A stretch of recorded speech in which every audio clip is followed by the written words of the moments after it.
Buenos días, profesora Marta.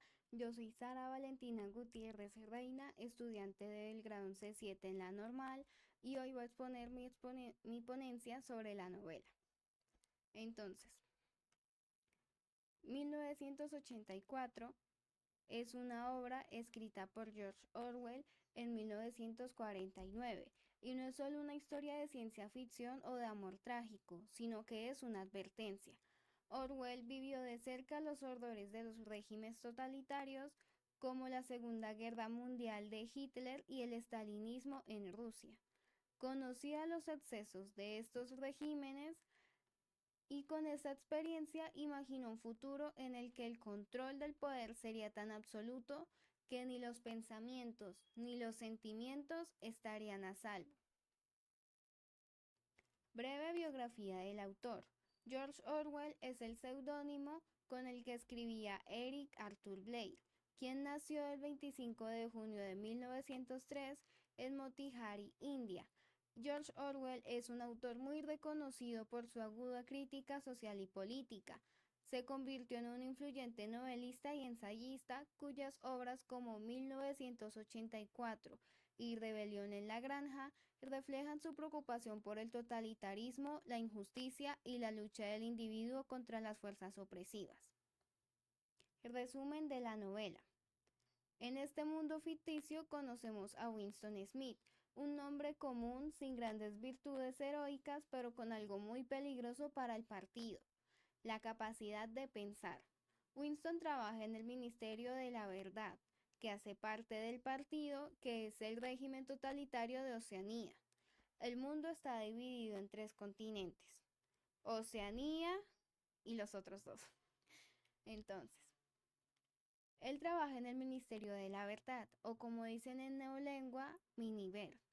¿Qué es la neolengua? Es una lengua ficticia creada por el partido en la que buscan reducir todas las palabras a su mínima expresión, para hacer todo más simple y que las personas no tengan que pensar tanto o esforzarse tanto para comunicarse.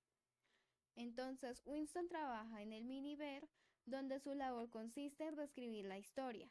Es decir, si el partido dice que algo ocurrió, entonces debe convertirse en verdad, aunque haya que abordar los hechos verdaderos. Así manipulan la memoria de las personas y poco a poco la realidad es lo que ellos desean. Pongamos un ejemplo. Digamos que hay un régimen acá en Colombia y el presidente Petro es el que manipula todo, es como la cabeza del régimen. Entonces, digamos que mañana hay un partido. El partido es de Colombia contra Venezuela y el presidente profetiza que va a ganar Colombia, pero mañana gana Venezuela. Entonces, cuando gana Venezuela, todos los titulares dicen que gana Venezuela. Y para que él tenga la razón y la gente tenga más confianza en ellos porque todo lo que dicen es cierto, entonces todos los titulares que salieron anteriormente los manipulan para que digan que efectivamente él dijo que iba a ganar Venezuela.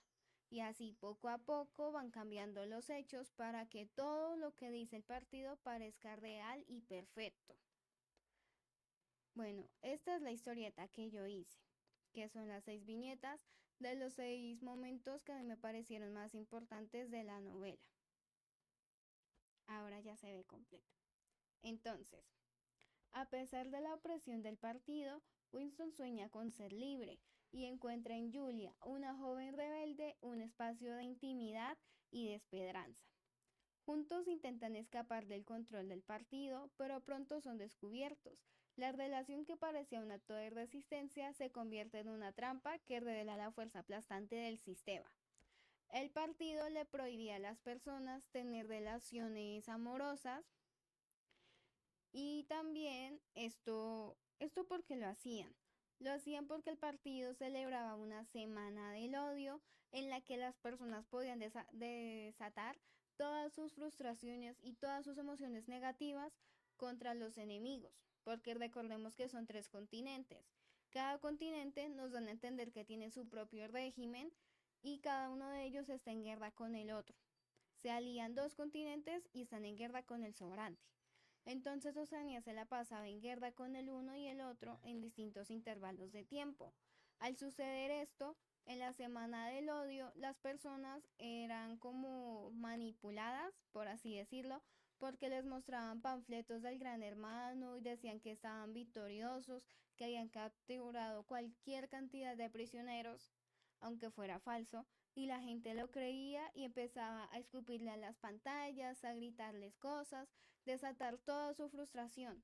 Y según nos dicen en una parte de la novela, el partido prohibía las relaciones sexuales entre las personas por lo mismo, porque las personas se sentían como más frustradas, como con cargas más pesadas y podían desatarlas en esta semana. Entonces, Julia y Winston se conocen y empiezan a hablar poco a poco, tratando de eludir las telepantallas, que son grandes pantallas que el partido tenía en todos lados, en las casas, en el trabajo, en fuentes, en las calles, para mantener monitoreadas a las personas y no había un lugar que no las tuviera. Entonces las personas por esta opresión y este miedo y saber que están siendo constantemente vigilados, cedían más rápido a lo que el partido quería de ellos y no ponían resistencia, porque los podían vaporizar, que así es como le decían a las personas que desaparecían de la noche a la mañana. Dicen que era porque se oponían al partido y los habían descubierto. Entonces los bordaban sus registros y los demás hacían como si nunca hubieran existido. Entonces Winston y Julia se conocieron y empezaron a tener encuentros frecuentes. Julia conocía distintos atajos para eludir las telepantallas y a la policía del pensamiento. Después se dan cuenta de que los proles tienen, creo que era el señor Charrington, que tenía como una tienda de cosas antiguas, cosas que ellos no tenían acceso, pero las podían comprar. Y Winston poco a poco va, no me acuerdo qué le daba el señor, pero el señor les da una habitación para que ellos puedan dormir ahí. Y él empieza como a ganarse la confianza de la pareja y una vez en la que ellos van allá, se dan cuenta de que hay como luces afuera, porque fuera de la ventana siempre cantaba una señora y la señora se calla de repente una de las proles que eran como un poco más libres que ellos y se dan cuenta de que afuera está la policía del pensamiento. Y por un cuadro que había acá detrás del barandal de la cama, les empiezan a hablar y se dan cuenta de que han sido descubiertos. Ellos sin entender nada simplemente alzan las manos, dicen que están atrapados o algo similar y entra la policía y se dan cuenta de que el señor Charrington, el que les alquilaba la habitación, era realmente de la policía del pensamiento. O sea que todo este tiempo que ellos estuvieron teniendo sus encuentros secretos, el partido sabía sobre ellos y los estaba dejando reunirse para saber hasta qué límite podían llegar. Ellos en ese momento tenían un libro que era totalmente prohibido, que era parte como del partido del movimiento que estaba en contra del partido y estaba en contra de todas las leyes de ellos. Y se lo había entregado O'Brien a Winston. O'Brien es un miembro del partido, también trabajaba en el Ministerio de la Verdad, pero como en un cargo más importante que Winston, y él se ganó la confianza de Winston y le hizo creer que era un aliado, que él también estaba en contra del partido, que él también estaba en contra del Gran Hermano y que lo iban a apoyar para liberarse del régimen. Pero era todo mentira, simplemente los estaban atrapando. Entonces capturan a Winston y esto marca el inicio de su destrucción. En el Ministerio del Amor lo someten a torturas psicológicas y físicas, que son manejadas por O'Brien. Él decide qué tanto dolor le quiere infringir y cuándo parar. O'Brien es un hombre que encarna la crueldad en el poder. No busca que Winston obedezca, sino que realmente que crea lo que les impone el partido. Su objetivo no es controlar las acciones, sino las mentes. Al mismo tiempo que tratan de controlar a Winston, también están manipulando a Julia para que haga lo mismo, porque estos dos decían tenerse mucho amor, querer irse a vivir juntos, escapar juntos, y decían que nunca se iban a traicionar. Y el partido lo que quería era poner fin a esta relación y este vínculo que tenía prohibido. El clímax de la novela ocurre en la temida habitación 101, donde cada prisionero enfrenta su peor miedo, y el de Winston eran las ratas. En este momento de terror absoluto, uno de los guardias que torturaba a Winston trajo una caja con un montón de ratas. Eran ratas sucias, él les tenía miedo porque eran sucias, porque transmitían enfermedades y eran ratas hambrientas. Entonces claramente se lo podían pues comer a él. Entonces él estaba tan aterrado que empezó a rogarles que por favor no soltaran a las ratas, que les tenía mucho pavor, que no las soltaran, que se las mandaran a Julia. Estaba rogando para que el castigo cayera sobre Julia, la mujer que decía amar, y no sobre él. Con esta traición, el partido logra lo que buscaba: destruir el amor, la confianza y cualquier vínculo humano que pudiera competir contra la lealtad al gran hermano. Cuando lo volvemos a ver, bueno, a leer en la novela, Winston ya no es un rebelde. Es un hombre vacío que pasa sus días en un café, bebiendo ginebra y aceptando todo lo que dice el partido sin cuestionarlo. Incluso más adelante logra encontrarse con Julia, porque luego de las torturas no se habían vuelto a ver. Creo que por miedo a la reacción que tendría el otro a ver que se había traicionado. Y ambos se ven en una plaza y confiesan que se traicionaron, ya que ya no queda nada de lo que los unía, y la última frase del libro resume la derrota total del individuo frente al poder. Amaba al gran hermano. Con esta frase termina el libro y nos damos cuenta que es una frase muy poderosa, porque en un punto del libro uno realmente cree que Winston y Julia van a poder escapar del régimen, pero nos dan a entender que esto no es posible, que mientras ellos creían que podían salir libres y sin consecuencias, los tenían vigilados y les daban esa falsa sensación de libertad para ver hasta dónde podían llegar, hasta dónde podían enfrentar el partido. Entonces, personajes principales. Yo hice estas fichas de los personajes principales de la novela y también hice las imágenes con la IA de ChatGPT para que nos demos una idea de cómo se verían en la vida real. Están caracterizados según las descripciones que nos dan en el libro. Entonces dice: Winston Smith es el protagonista de nuestra novela. Es un miembro del partido que trabaja en la reescritura de la historia y es un individuo que lucha contra la opresión del régimen totalitario de Oceanía. Su deseo de libertad y verdad lo lleva a cuestionar la realidad que lo rodea. Julia. Julia es la amante de Winston y representa la rebelión personal contra el sistema. A través de su relación con Winston, ella desafía las normas del partido y busca una conexión emocional genuina en un mundo desprovisto de amor y libertad. O'Brien. O'Brien es un alto miembro del partido que inicialmente parece ser un aliado de Winston, pero más tarde se revela como un instrumento de represión. Representa la manipulación del poder y la traición dentro del sistema totalitario. Gran Hermano. Es la figura omnipresente del partido y simboliza la vigilancia constante y el control total sobre los ciudadanos. Aunque nunca aparece directamente en la historia, más que en carteles, panfletos y cuando lo mencionan, su presencia se siente en cada aspecto de la vida bajo el régimen. Estudios e investigaciones sobre la obra. El primer estudio es sobre la relevancia política actual. Una investigación de la Universidad de Columbia analizó la relevancia de la novela 1984 en la política moderna, destacando que muchos de sus conceptos, como el Gran Hermano, son utilizados para describir la vigilancia estatal contemporánea. Esta investigación concluyó que la obra de Orwell sigue siendo un referente crucial en debates sobre la privacidad y la libertad individual. El segundo estudio es sobre la influencia en la literatura contemporánea.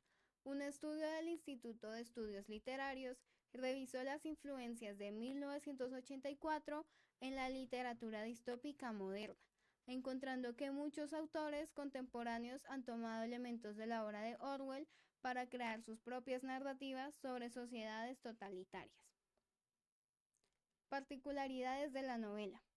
Como había dicho antes, una de las particularidades es la crítica al totalitarismo, porque Orwell, el autor, vivió de cerca lo que era vivir bajo estos regímenes, y aunque en algún momento vieron su fin, él entendió lo peligroso que es dejar que otras personas que están en el poder nos controlen, y las consecuencias que puede dejar este poder en las personas.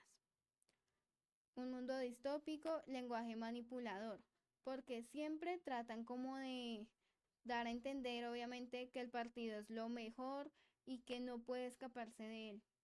Les dicen en la cara que no pueden escaparse de él, que la única forma de escapar es la muerte, y eso si los dejan morir, porque a Winston lo torturaron, lo llevaron al límite y no lo dejaron morir. Es como si le hubieran lavado el cerebro y lo ordenaron para que dijera y creyera todo lo que él decía que nunca iba a hacer.